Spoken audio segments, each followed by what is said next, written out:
Hello hello hello hello Molly Molly Molly আমি তোমার সামনে বসে কথা বলতে চাই। শোনো, সব প্রবলেম সলভ হয়ে গেছে। আমি বাপিকে রাজি করিয়েছি যেন খুব তাড়াতাড়ি আমাদের বিয়েটা হয়ে যায়। আর শোনো, আমরা কিন্তু সুইজারল্যান্ডে হানিমুন করতে যাব। তার মানে ওরা আমাদের সন্তানকে মেনে নিয়েছেন, ওদের ভবিষ্যৎ বংশধরকে?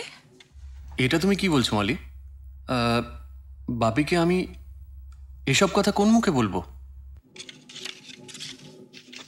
না মানে বলছিলাম যে তুমি যদি ইয়ে তুমি যদি অ্যাবর্শনটা করিয়ে নিতে।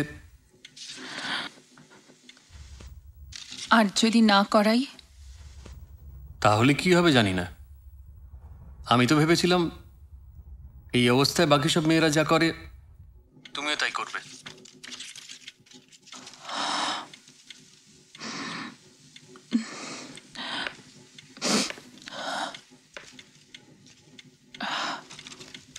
রজত,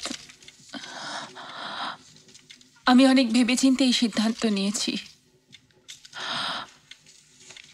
প্রয়োজনে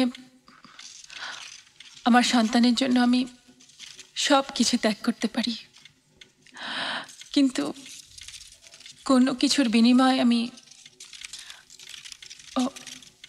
ওকে হারাতে পারবো না। তার মানে তুমি আমার সঙ্গে সম্পর্ক রাখতে চাও না? রাখতে চাই, কিন্তু অ্যাবর্শনের বিনিময় নয়। তুমি খুব সেন্টিমেন্টাল হয়ে যাচ্ছ মলি। তুমি যদি একটু প্র্যাকটিক্যাল ওয়েতে ভাবতে তাহলে বুঝতে একটা অবৈধ সন্তানকে নিয়ে এই সমাজে বাঁচা যায় না মলি। রজত, আমার সন্তান অবৈধ নয়। আমি যা করেছি তার দায়িত্ব নিতে পারবো বলেই করেছি। তোমার উপর নির্ভর করে নয়।